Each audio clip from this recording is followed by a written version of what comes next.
मैं हूं भाई मुनवर और आप देख रहे हैं स्टडी ट्री।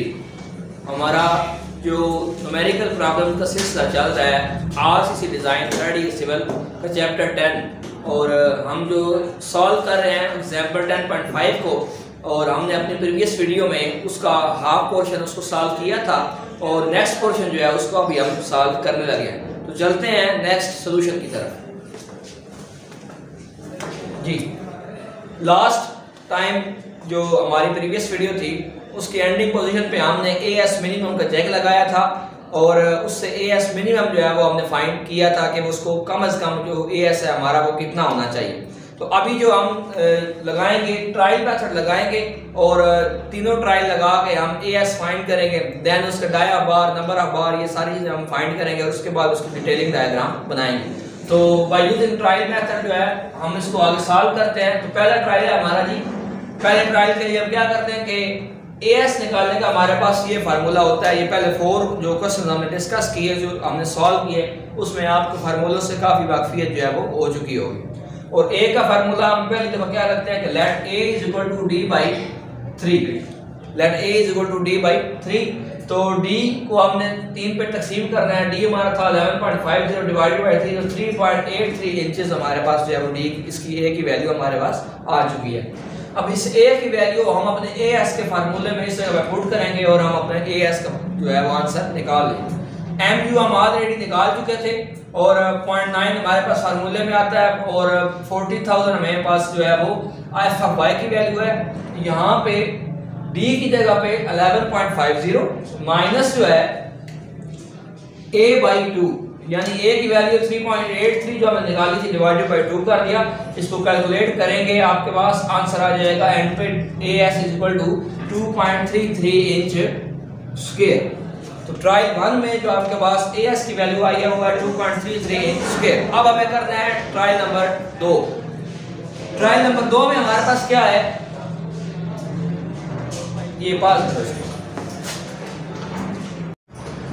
जी। तो ट्रायल नंबर 1 हमारा जो है वो उसके मुताबिक as 2.33 इंच स्क्वायर आया। तो ट्रायल नंबर 2 अब हमें निकालेंगे। तो फिर हम a की वैल्यू जो है अब हम a की वैल्यू इस फार्मूले से निकालेंगे। पहले हम फर्ज करते हैं d और 3 के बराबर और अब हम क्या करेंगे इस फार्मूले से निकालेंगे। as कौन सा यूज करेंगे जो प्रीवियस हमने निकाला होगा और f ऑफ y की वैल्यू हमें गिवन है, f सी प्राइम की वैल्यू गिवन है और b की वैल्यू गिवन है। सब कुछ फार्मूले में पुट करेंगे, नीचे वालों की अलग कैलकुलेशन ऊपर वालों की अलग कैलकुलेशन और आफ्टर कैलकुलेशन आप इन दोनों को जब डिवाइड करेंगे तो आपके पास a की वैल्यू आ जाएगी 3.65 इंच। ठीक है, 3.65 इंच। अब a की वैल्यू निकाल चुके हैं तो फिर अब हमें as की वैल्यू जो है निकालनी होगी। तो as2 हमारा क्या आएगा, इस फार्मूले में हम ये सारी वैल्यू पुट कर देंगे। तो ये मोमेंट की वैल्यू ये हमारी f ऑफ y फिर d माइनस a बाई 2 करेंगे। अब इसको इस पे डिवाइड करने से जो आंसर आएगा उसको 11.50 में से माइनस करेंगे और उसके बाद 40,000 से मल्टीप्लाई फिर 0.9 से मल्टीप्लाई तो आपके पास ये आंसर आ जाएगा। अब आप मोमेंट को इस पे डिवाइड करेंगे तो आपके पास as की वैल्यू जो है 2.31 इंच स्क्वायर आ जाएगा। आप देखें कि पहले ट्रायल से हमारे पास 2.33 आई और दूसरे से हमारे पास 2.31 आई। अब ट्रायल नंबर 3 हमारा एक रह गया, उसमें हम क्या करेंगे फिर वही फार्मूला a वाला as f by 0.85 c prime b इसमें वैल्यू पुट करेंगे। अब इसमें जो as की वैल्यू होगी वो हम ये पुट करेंगे। आपको बात समझ आ रही होगी, उसमें हम ये वाली वैल्यू पुट करेंगे और फिर कैलकुलेशन के बाद हम आंसर निकालेंगे। अब जो a की वैल्यू आई है वो है 3.62 और पहले जो a की वैल्यू थी वो क्या 3.65। अब ये 3.62 आई है, इसको यूज करेंगे आप अपने इस फार्मूले में। फार्मूला आपका वो ही है बिल्कुल। तो यहाँ पे a की जगह पे ये वैल्यू पुट की 2 पे डिवाइड किया, इसमें से इसको माइनस किया, इससे मल्टीप्लाई किया, फिर इससे मल्टीप्लाई किया तो ये आंसर बना। मोमेंट पे इसको डिवाइड करेंगे तो as की वैल्यू आ जाएगी 2.31 इंच स्क्वायर। कैलकुलेटर पे अपनी ग्रिप बनाएं जितना ज्यादा हो सके। मैंने ये सारी कैलकुलेशन कैलकुलेटर पे करके इधर सॉल्व की है तो क्योंकि वीडियो इससे बहुत लेंथी हो जाती है, अगर जो है ना साथ साथ आपको मतलब कैलकुलेशन करते रहें और साथ साथ नोट करते रहें तो फिर वीडियो बहुत ज़्यादा लेंथ हो जाती है, इतनी लेंथ वीडियो नहीं बनाई जा सकती। तो इसलिए मैं यहाँ सारा जो है इसको कैलकुलेट करके इधर नोट कर देता हूँ और फिर आपको बता देता हूँ कि ये स्टेप कैसे हुआ। आपने जब ये सवाल करना है तो आपने कैलकुलेशन जो है वो खुद इसको जितनी भी कैलकुलेशन है इसको चेक करते रहना है और इसको सॉल्व खुद करते रहना है।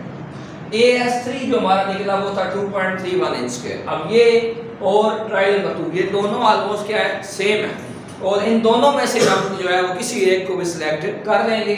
तो AS2 हमारा ये निकला, AS3 भी हमारा यही निकला। अब क्या होगा trial number 2 and trial number 3 क्या होगा आर सेम, दोनों क्या है एक जैसे हैं। So we select 2.31 inch square. अब चले आप AS2 करें सिलेक्ट या AS3 सिलेक्ट करें। अब इनके लिए इसके लिए जो डाया बार आप सिलेक्ट कर रहे हैं वो क्या होगा 1 इंच का, वो क्या होगा 1 इंच। आप 7/8 इंचेस भी कर सकते हैं, 6/8 इंचेस भी कर सकते हैं। मैंने 1 इंच किया है तो 1 इंच के मुताबिक अब जब 1 इंच उसका डाया बार है तो उसका फिर एरिया भी निकालेंगे। और आपके पास जो चैप्टर है इस चैप्टर के अंदर ना एक फार्मूला वाला जो एक टेबल बना हुआ है उसमें क्या कहते हैं ये सारे डाया भी लिखे हुए हैं और उनके आगे जो एरिया का फार्मूला है वो भी लिखा हुआ है। तो वहां से आपने 1 इंच डाया का जो फार्मूला है वो ले लेना। फर्ज करें कि आपके पास मतलब बुक पेपर में नहीं होगी तो आप इसको कैसे निकालेंगे। मैं आपको रफली से बता देता हूँ कि ये आपको पहले भी शायद बताया हो। ये गोल शक्ल की बार है, ये इसका डाया होता है। इस एरिया का फार्मूला होता है A/πd²/4। तो डाया की जगह पे आप जो भी डाया होगा उसको पुट करेंगे। फर्ज करेंगे हमारा डाया जो था वो 1 इंच था, यहाँ पे जरा पाई आ जाएगा, इसका स्क्वायर ले लेंगे डिवाइडेड बाई 4 कर देंगे। तो आपके पास तकरीबन जो है वो 0.784 या 785 का आंसर आएगा जिसको आप राउंड करके 0.79 लिख सकते हैं। तो यूं करके आप जो है वो किसी भी जो डाया आपको जो है आप सिलेक्ट करेंगे उसका एरिया आप निकाल लेंगे और ये एरिया जो है वो आपने अपने नेक्स्ट फार्मूला में पुट कर लेना जी। तो मैंने फिर 1 इंच का जो एरिया था 0.79 इसको यहाँ पे पुट किया और आफ्टर डिवाइडिंग हमारे पास आंसर आएगा 2.92 और मैंने इसको सेव कर दिया 3। बेसिकली मैंने ये क्या निकाला number of bar. Number of bar is equal to होता है AS जो आपने सिलेक्ट किया divided by area of 1 bar. जो आपने डाया बार सिलेक्ट किया होगा उसका एरिया ले लेंगे और AS पे डिवाइड करेंगे तो आपके पास क्या आ जाएगा नंबर ऑफ बार आ जाएगा। यहाँ तक आपका जो बेसिकली AS वाली कैलकुलेशन है वो हो चुकी है कंप्लीट। यानी आपने डाया भी बता दिया है, आपने AS भी निकाल लिया है और उसके बाद आपने नंबर ऑफ बार भी बता दिया। अब जो एंड पे हमारा स्टेप रह जाता है वो होता है डायग्राम का, डिटेलिंग डायग्राम का। तो बीइंग के जो हमने जो भी हमारा पास ये डाटा था इस डाटा के मुताबिक अब हम इसकी डायग्राम बनाएंगे। तो डायग्राम बनाने के लिए बेसिकली डायग्राम बनाने के लिए आपको 2-3 चीज़ें जो है वो चाहिए होती हैं। उसमें एक होता है कि जो आपने ब्रेथ सेलेक्ट की है वो कितनी है, फिर आपने जो डेप्थ निकाली है यानी ओवरऑल डेप्थ वो कितनी है, फिर आपने जो कितने नंबर ऑफ बार निकाले हैं उनका डाया क्या है, इफेक्टिव कवर आप ऑलरेडी जानते होते हैं। ये सारी चीज़ें आपको डायग्राम बनाने में जो है वो हेल्प करती हैं। हम आप बनाते हैं यहाँ पे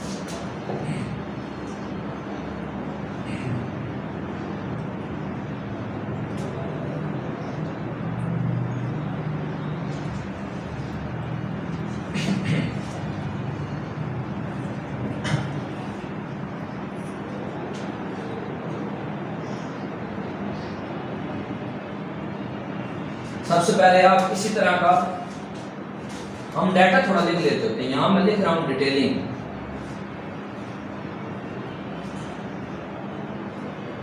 अब इसके मुताबिक बी हमारे पास जो हमने निकाला था वो 10 इंच था और एच की वैल्यू हमारे पास कितनी थी 13 इंचेस निकला था।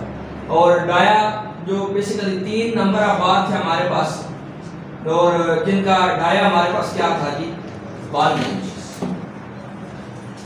ये चीज हमारे पास है। और इफेक्टिव कवर जो हम रखते होते हैं वो हमारा क्या था इसमें जी 1.5 इंचेस जी। ये चीजें हमें जो है वो चाहिए होती हैं इफेक्टिव कवर जो है और ये बाकी इसके मुताबिक ये डायग्राम हम बनाते होते हैं। तो आपने क्या करना है, ये बी 10 इंच था तो ये 10 इंच आपने अंदाज़ा एक लाइन लगाई है, और ये क्योंकि ओवरऑल डेप्थ 13 इंच है तो इसकी थोड़ी सी जो है ना हाइट आपने इस स्टैंड की निस्बत जो है वो थोड़ा इसको ज़्यादा रखना। मैं थोड़ा और इसको थोड़ा यहाँ पे कर लेता हूँ डाउनवर्ड।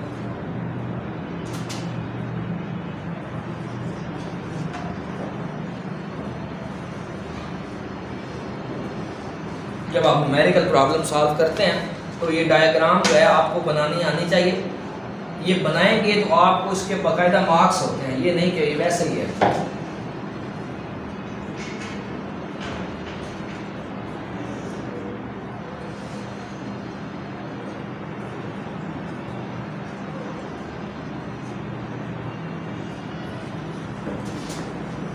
ये बेसिकली चारों साइडों से आप कवर छोड़ रहे हैं, चारों साइडों से आप इसका कवर छोड़ देंगे। अब यहाँ आप लिख देंगे कि ये बेसिकली क्या है,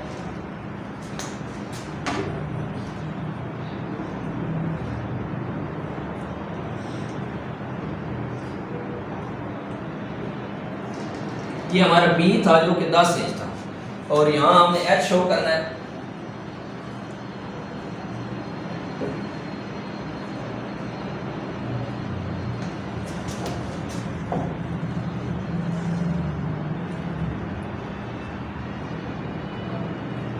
जो कि 13 इंच जो है वो हमने निकाला था। अब इसके अंदर कितने डाया बार आ रहे हैं, 3 नंबर ऑफ बार हैं जिनका डाया 1 इंच है। तो अब हम उनको जो है वो यहाँ पे शो करेंगे। एक बार मैं बिल्कुल ये यहाँ पे प्रोवाइड कर रहा हूँ इस जगह पे कार्नर पे, दूसरा बार इस कार्नर पे प्रोवाइड कर रहा हूँ, और तीसरा बार इन दोनों के सेंटर में कर रहा हूँ। तो ये 3 जो है वो हमारे बार निकले थे, नंबर ऑफ बार तीनों को हमने इधर प्रोवाइड कर दिया। और अब हम क्या करेंगे, इन तीनों को हम बता देंगे कि इनका डाया क्या है। यहाँ हम लिख देंगे कि डाया ऑफ बार 1 इंच, ठीक है जी। और उसके बाद इफेक्टिव कवर ऑलरेडी जो है वो आप यहाँ चाहे तो शो कर सकते हैं, तो अगर नहीं भी लिखते तो उसमें कोई प्रॉब्लम नहीं होती कि 1.5 इंच। तो यहाँ बस ये इतनी सी ये डिटेलिंग डायग्राम है बीम, और ये इंतहाई ईजी है, बिल्कुल मुश्किल नहीं है। बस आपने ये 3-4 जो बातें हैं, B, H, dia of bar और नंबर ऑफ बार और इफेक्टिव कवर, उसको मद्देनजर रख के आपने ये डायग्राम जो है वो बना लेना। तो उम्मीद करता हूँ कि ये डायग्राम आपको अच्छे तरीके से जो है वो समझ आ गई होगी जी। तो यहाँ तक हमारी एग्जाम्पल 10.5 जो थी वो कंप्लीट हो चुकी है। स्टार्ट से लेके डिटेलिंग डायग्राम तक हम इसको बना चुके हैं। उम्मीद करता हूँ कि आपको ये बहुत बेहतर तरीके से समझ आ गई होगी। अगर फिर भी आपको इसमें किसी पॉइंट की समझ नहीं आई है तो आप कमेंट बॉक्स में मुझे सिर्फ जो है वो आप बात पूछ सकते हैं। तो मैं चाहूँगा कि आप इसकी प्रैक्टिस करें जो है भरपूर तरीके से। इसकी नहीं, सारे क्वेश्चन जो आप शुरू से कर रहे हैं, 4 एग्जाम्पल जो है हम कर चुके हैं, और ये 5 थी जो कि आज वो भी हो चुकी है। तो आप इनकी प्रैक्टिस करेंगे, practice makes a man perfect. जितनी प्रैक्टिस करेंगे उतने अच्छे तरीके से आपको ये बात जो है वो समझ आ गई होगी। अगर आपको ये वीडियो अच्छी लगी है तो काइंडली इस वीडियो को लाइक भी करें, इसको अपने फ्रेंड के साथ ज़्यादा से ज़्यादा शेयर करें, ताकि ये बात जो है वो भी इस इल्म से जो है वो इस्तेफादा हासिल कर सकें। तो अगर आपने मेरे चैनल को सब्सक्राइब नहीं किया और आप मेरे चैनल पे नए हैं तो काइंडली इसको सब्सक्राइब करें, और साथ जो बेल आइकन होता है उसको लाजमी क्लिक करें, ताकि हर अपलोड होने वाली जो अपडेटेड वीडियो होगी उसका नोटिफिकेशन आपको जो है वो मिल सके। बहुत शुक्रिया।